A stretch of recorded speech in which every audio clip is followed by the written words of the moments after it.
जी students, कैसे हैं आप लोग। मैं आपका फिजिक्स टीचर तलहा उबैद और आज हमने चैप्टर 5 के न्यूमेरिकल्स करने हैं। सबसे पहला न्यूमेरिकल हमारे पास है 5.1।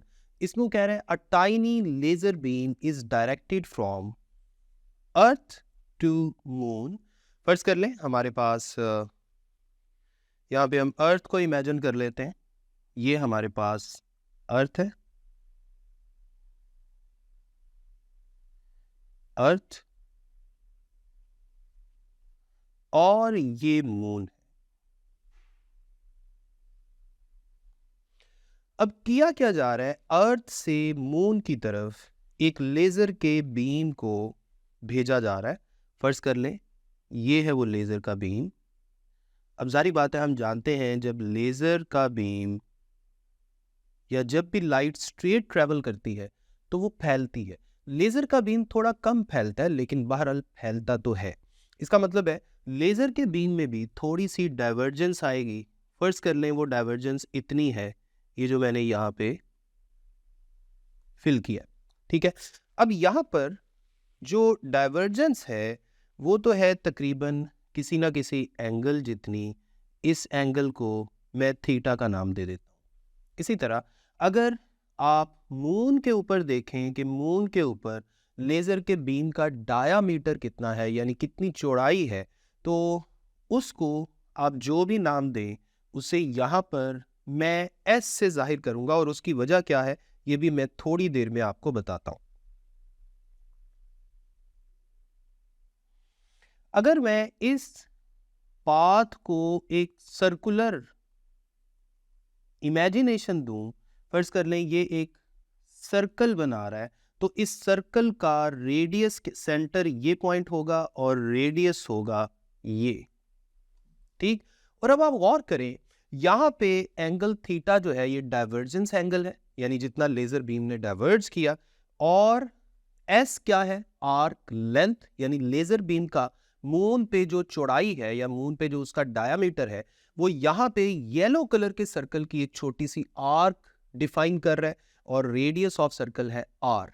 अब रेडियस ऑफ सर्कल जो है ये बेसिकली क्या है, distance between earth and moon, ठीक है। तो ये मैंने डायग्राम बना के आपको थोड़ी सी अंडरस्टैंडिंग दे दी। अब हम इसको डेटा की फॉर्म में लिख लेते हैं।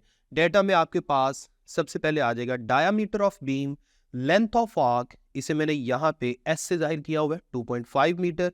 Distance of moon is equal to radius of circular arc, ये जो येलो कलर का रेडियस मैंने यहाँ पे शो किया है ये भी गिवन है 3.8 मल्टीप्लाइड बाय 10⁸ मीटर। फाइंड क्या करना है, एंगल, और एंगल फाइंड करने के लिए जो रिलेशन हम यूज करेंगे, हमने ये चैप्टर 5 के अंदर ही पढ़ी थी, S is equal to R theta. इसमें एस आर्क लेंथ है और आर रेडियस है और एंगल थीटा एंगुलर डिस्प्लेसमेंट है जो रेडियंस में हम यहाँ पर लिखते हैं। तो अगर आप गौर करें यहाँ पर आर को अगर मैं लेफ्ट हैंड साइड पे डिवाइड कर दूं तो मेरे पास ये नीचे लिखा हुआ रिलेशन बन जाएगा, लेकिन इस रिलेशन में थोड़ी सी तब्दीली आप कर लें, ये गलती से थोड़ा सा गलत लिखा गया है। आप इस रिलेशन में ऊपर देखें, ऊपर क्या आएगा एस और नीचे क्या आएगा आर। तो इस तरह से हमारे पास बनेगा theta is equal to S over are.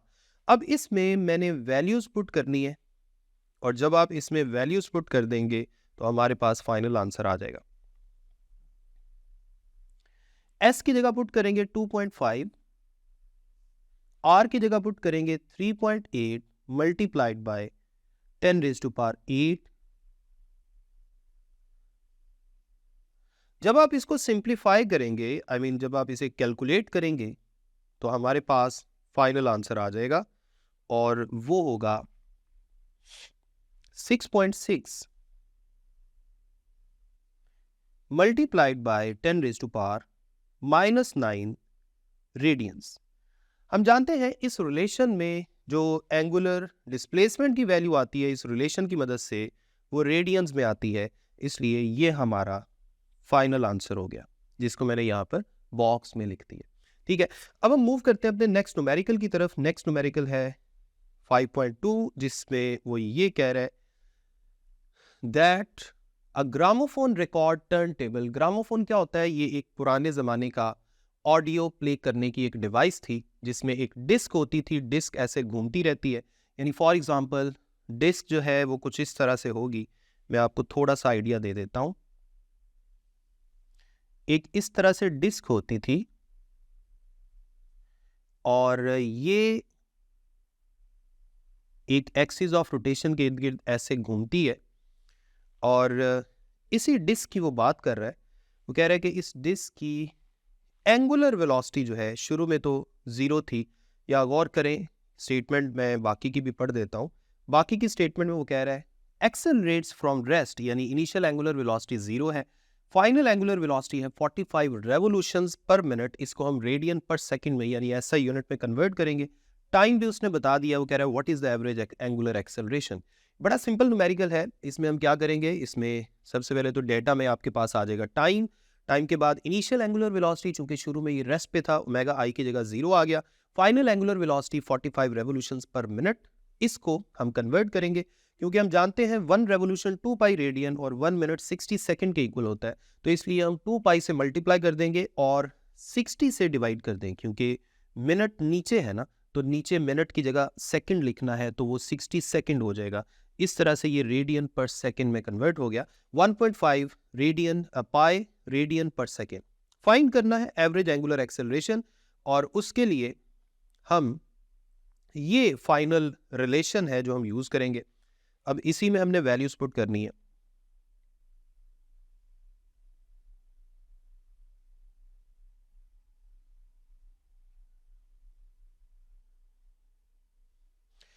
जब आप सारी वैल्यूज पुट करेंगे तो आपके पास आंसर आ जाएगा alpha is equal to final angular velocity हमारे पास आई थी एसआई यूनिट्स में 1.5 पाई माइनस इनिशियल की जगह 0 और नीचे टाइम की जगह 1.6। अब 1.5 पाई की जगह आप लिखेंगे 3.1416 और 0 माइनस किया तो कोई फर्क नहीं पड़ेगा, नीचे टाइम की जगह 1.6 एज इट इज। जब आप इसको सिंप्लीफाई करेंगे, कैलकुलेट करेंगे, तो आपके पास जो एंगुलर वेलोसिटी का आंसर आएगा that would be, sorry angular acceleration का आंसर आएगा 2.95 रेडियंस पर सेकेंड स्क्वायर। ये हमारे पास एंगुलर एक्सेलरेशन का आंसर आ गया। और हम जानते हैं एंगुलर एक्सेलरेशन का एसआई यूनिट रेडियन पर सेकंड स्क्वायर ही होता है, तो चूंकि हमने सब की एसआई यूनिट्स वाली वैल्यूज पुट की हैं, तो इसलिए आंसर भी एसआई यूनिट्स की फॉर्म में ही आएगा, रेडियन पर सेकंड स्क्वायर। अब हम मूव करते हैं अपने थर्ड न्यूमेरिकल की तरफ। थर्ड न्यूमेरिकल में वो कह रहा है 5.3, इसमें वो कह रहा है a body of moment of inertia, moment of inertia की वैल्यू एसआई यूनिट्स में गिवन है, about a fixed axis rotates with a constant angular velocity. यहाँ ये पॉइंट ध्यान में रखने के लिए है कि उसने कांस्टेंट एंगुलर वेलोसिटी की बात की है। हम जानते हैं अगर एंगुलर वेलोसिटी कांस्टेंट हो तो एंगुलर एक्सेलरेशन पैदा नहीं होता, ये बात अपने अपने माइंड में रखनी है। इसके बाद फाइंड क्या करना है, एंगुलर मोमेंटम कैपिटल एल की value and torque to sustain this motion. वो कह रहा है कौन सा टॉर्क रिक्वायर्ड है ताकि मोशन इसी तरह चलती रहे जैसे चल रही है, यानी एंगुलर वेलोसिटी कांस्टेंट ही रहे, ठीक है, यानी एंगुलर एक्सेलरेशन 0 ही रहे। आगे चल के मैं सॉल्यूशन में आपको ये बातें समझाता हूं। देखिए डेटा में आपके पास आ जाएगा मोमेंट ऑफ इनर्शिया गिवन है, एंगुलर वेलोसिटी गिवन है, फाइंड करना है एंगुलर मोमेंटम और टॉर्क।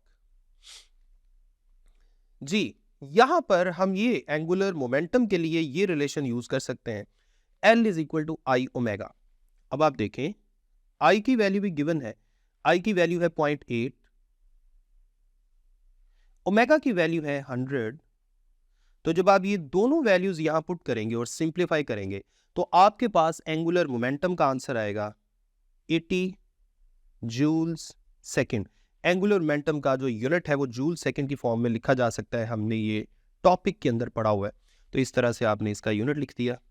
एक हमारा ये आंसर आ गया। दूसरी बात उसने पूछी थी टॉर्क के बारे में। अब टॉर्क की जब बात करनी है तो हम पहले यहां पे एक चीज ऐड कर लेते हैं, as angular velocity is constant so angular acceleration is 0। अगर एंगुलर वेलोसिटी में कोई तब्दीली नहीं आ रही, इसका मतलब है एंगुलर एक्सेलरेशन पैदा ही नहीं हो रहा, और अगर एंगुलर एक्सेलरेशन पैदा नहीं हो रहा तो रिक्वायर्ड टॉर्क की वैल्यू कितनी है। हम जानते हैं टॉर्क का रिलेशन होता है आई इंटू एल्फा। आई की वैल्यू तो 0.8 आप पुट कर दें, लेकिन एल्फा की वैल्यू जब आप 0 पुट करेंगे तो टॉर्क का आंसर 0 आ जाएगा। इसका मतलब ये हुआ कि अगर हम चाहते हैं कि ये बॉडी इसी तरह से घूमता रहे यूनिफॉर्म एंगुलर वेलोसिटी के साथ, तो हमने इसके ऊपर कोई टॉर्क अप्लाई नहीं करना। तो यही हमारा आंसर है। ये दोनों आंसर हमने फाइंड कर लिए।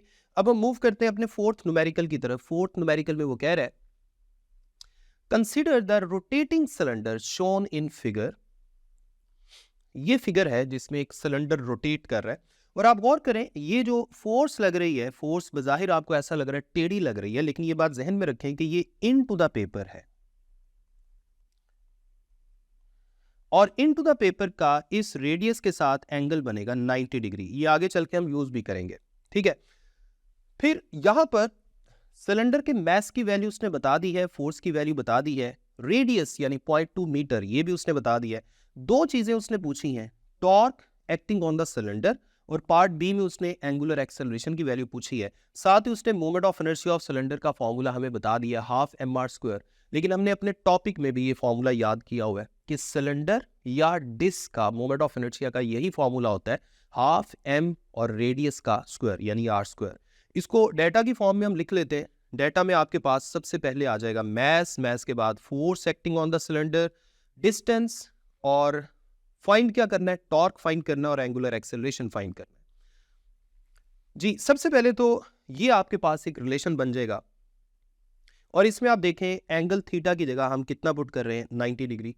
टॉर्क का relation R F sine theta, torque की मैग्नीट्यूड का फॉर्मूला हमने चैप्टर 2 के सेकेंड लास्ट टॉपिक में, टॉर्क वाले टॉपिक में पढ़ा हुआ है। साइन 90 की वैल्यू 1 होती है, ठीक है। इसको थोड़ा सा हम छोटा कर लेते हैं, अब हम इसको सिंप्लीफाई करते हैं। जी यहां पर साइन 90 की जगह तो आ गया 1, तो आपके पास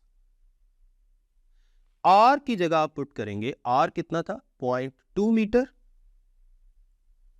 और एफ की जगह आप पुट करेंगे 0.6, और जब अब ये दोनों मल्टीप्लाई होंगे तो आपका आंसर आएगा 0.12 न्यूटन मीटर।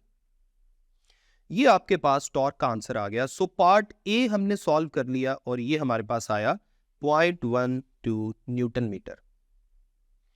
अब पार्ट बी में सॉल्व करने लगा हूं। पार्ट बी में ये तो था part A,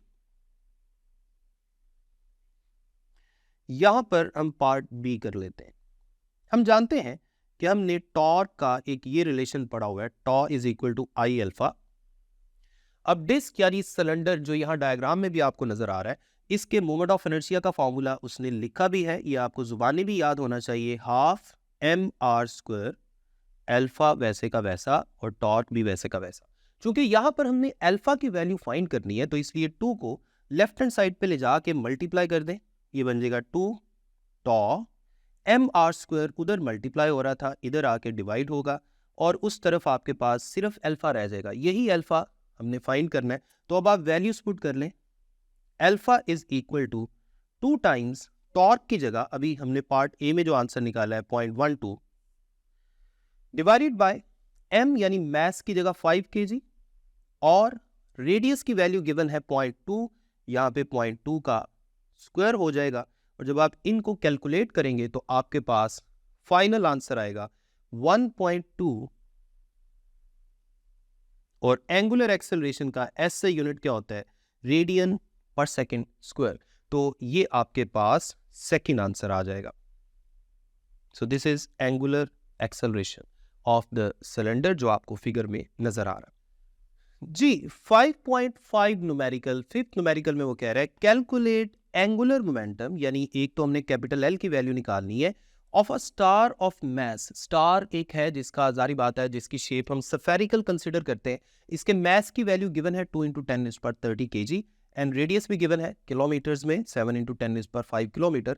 if it makes 1 complete rotation about its own axis in 20 days, ये जो 20 डेज है ये उसने रोटेशन का टाइम पीरियड बताया, यानी एक चक्कर कंप्लीट करने का टाइम अपने एक्सिस के इर्द गिर्द। What is it's kinetic energy, यानी उसने रोटेशनल काइनेटिक एनर्जी की वैल्यू भी हमसे पूछी है। तो ये दो चीजें हमने फाइंड करनी है। सोल्यूशन हम इसका कर लेते, और उससे पहले मैं आपको इमेजिन भी करवा देता हूं कि ये स्टार है इस तरह से, और ये अपने ही एक्सिस के इर्द गिर्द घूम रहा है, और इस दौरान हमने एंगुलर मोमेंटम और रोटेशनल काइनेटिक एनर्जी की वैल्यूज बतानी है। स्टार का जो रेडियस है वो r है और मैस को हम m से जाहिर करेंगे। आगे चल के इसकी वैल्यूज भी नजर आ रही हैं डेटा में। सबसे पहले मैस ऑफ स्टार हमने लिख दिया 2 × 10⁻30 kg।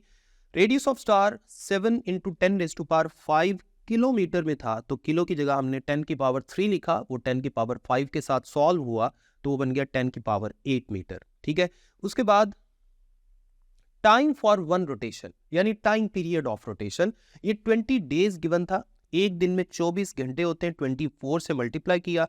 एक घंटे में 60 मिनट्स होते हैं, 60 से मल्टीप्लाई किया। एक मिनट में 60 सेकंड्स होते हैं, मजीद 60 से मल्टीप्लाई किया तो फाइनल आंसर आपके पास सेकंड्स में आ जाएगा। और ये कितना आएगा ये भी मैं यहां पर लिख देता हूं।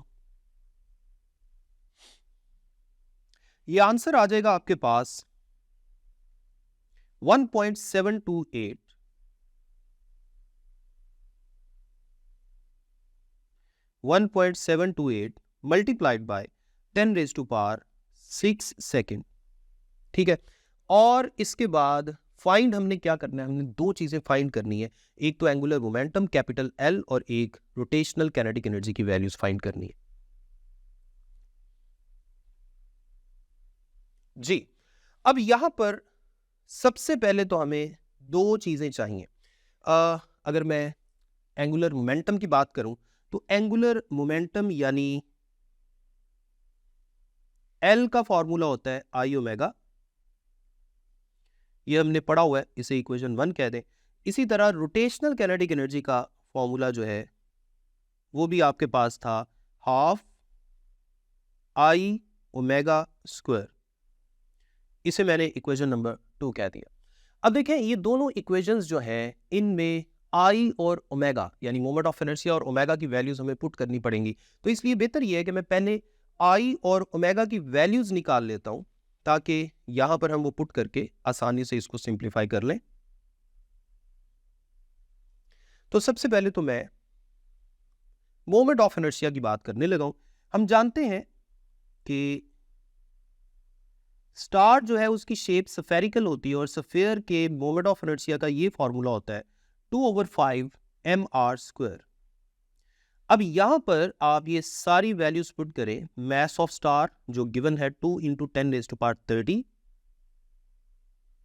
रेडियस की वैल्यू गिवन है 7 × 10⁸8 मीटर, मीटर में हम लिखेंगे SI यूनिट में, इसका यहां पे स्क्वायर, और जब आप इसको सिंप्लीफाई करेंगे तो आपके पास आंसर आएगा 3.92 multiplied by 10⁻47 kilogram metre square. हम जानते हैं मोमेंट ऑफ इनर्शिया का ऐसा यूनिट किलोग्राम मीटर स्क्वायर होता है, तो ये मोमेंट ऑफ इनर्शिया आ गया। इसको मैं इक्वेशन नंबर 3 कह देता हूं। अब मुझे ओमेगा की वैल्यू भी चाहिए क्योंकि एंगुलर वेलोसिटी भी हमने इक्वेशन 1 और 2 में पुट करनी है। तो ओमेगा का रिलेशन हम जानते हैं, हमने इसी चैप्टर में पढ़ा हुआ है, 2π डिवाइडेड बाय टाइम पीरियड। वैसे तो होता है ना theta divided by time period, theta की जगह अगर हम एक चक्कर की बात करें तो 2π रेडियन लिख सकते हैं, और डिवाइडेड बाय टाइम की जगह टाइम पीरियड लिख सकते हैं क्योंकि एक चक्कर के टाइम को टाइम पीरियड भी कहते हैं, जिसे हम कैपिटल T से जाहिर करते हैं। अब यहां पर आप इन सब की वैल्यूज पुट कर दें। पाई की जगह 3.14 और टाइम पीरियड की जगह जो ऊपर हमने टाइम पीरियड की वैल्यू कैलकुलेट की थी 1.728 मल्टीप्लाइड बाय 10⁻6। जब आप इसको कैलकुलेट करेंगे तो आपके पास आंसर आएगा 3.63 मल्टीप्लाइड बाय 10⁻⁻6, और एंगुलर वेलोसिटी का ऐसा यूनिट क्या होता है, रेडियन पर सेकेंड। तो ये हमारे पास ओमेगा आ गया, आप इसे इक्वेशन नंबर 4 कह सकते हैं। तो हमारा तकरीबन सारा न्यूमेरिकल सॉल्व हो गया है। अब हमने सिर्फ वैल्यूज पुट करनी है। अब आप गौर करें, यहाँ पर हम क्या करेंगे, हम इक्वेशन 1 और इक्वेशन 2 में ये सारी वैल्यूज पुट कर देंगे। अगर हम ये वैल्यूज इक्वेशन 1 में पुट करेंगे तो आपके पास इक्वेशन 1 में था L is equal to I omega, I की जगह पुट करेंगे 3.92